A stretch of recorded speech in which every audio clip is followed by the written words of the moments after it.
Hello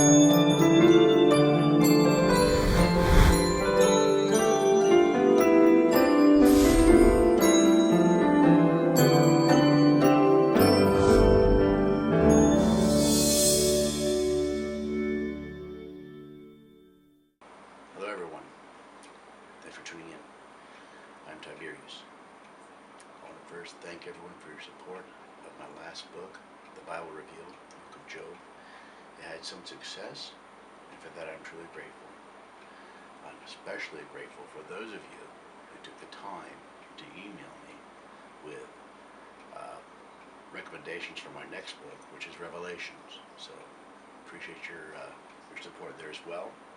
Um, But you also gave me some suggestions, one of which was to create a video vlog, which is this is the first one that we're trying.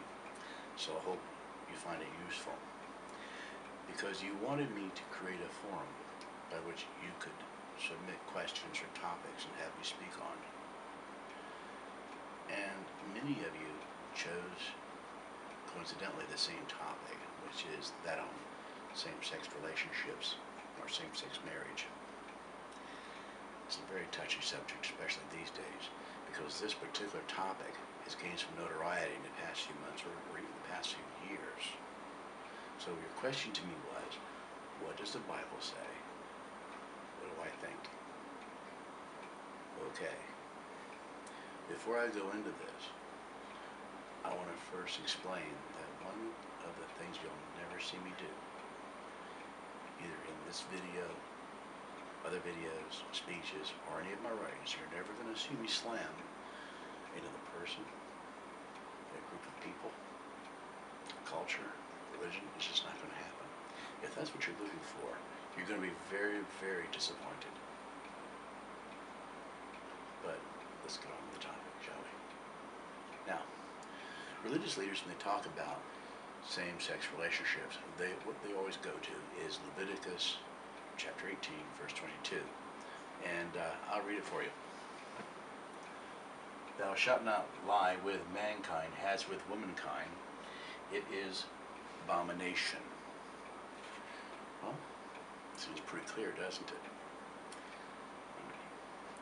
But let's talk about Leviticus. Leviticus was written in the time of law. Okay?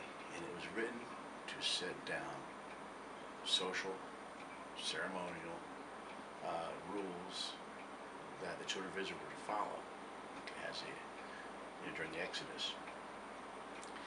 Now, it went into great detail over sexual relationships, of course, but also ceremonies and what you can even eat. According to Leviticus, we're not supposed to eat pork. We're also supposed to be very particular over what we eat from the sea. Scales, fins.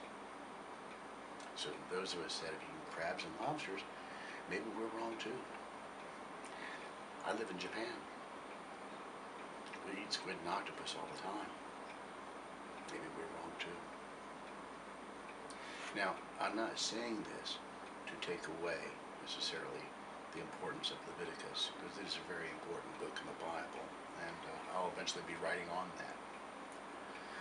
But I want to say is that a lot of what Leviticus talks about during this time is not today's time.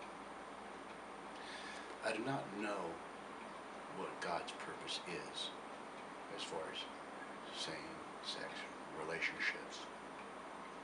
I'm sure He has a purpose for it, as He has a purpose for everything. And whatever God is working in that purpose will be good. Also, I'd like to draw your attention that it wasn't in the too distant past where you had religious leaders that said that people of different cultures should not marry or should not enter relationships because it is against the Bible. We've grown past that. Then you had religious leaders that said that interracial relationships were against the Bible. We've gone past that. This day and age, we don't even notice it. And that's a good thing. It's a good thing.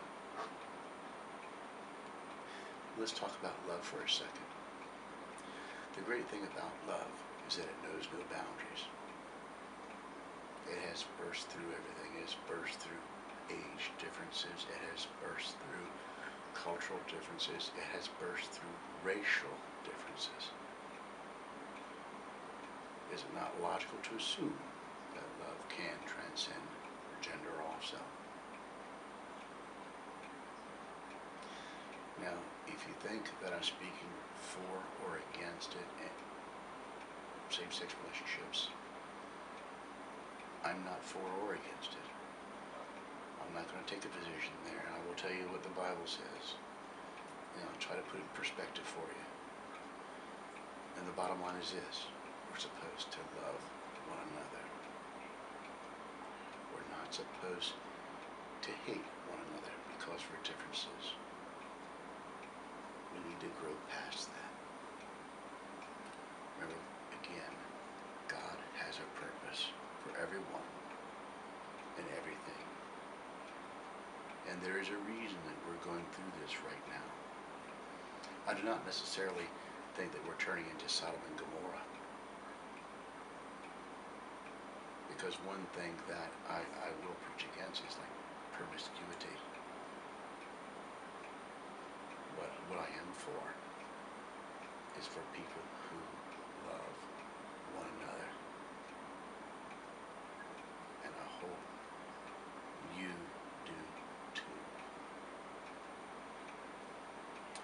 Well, that's my first log. But I hope we visit again.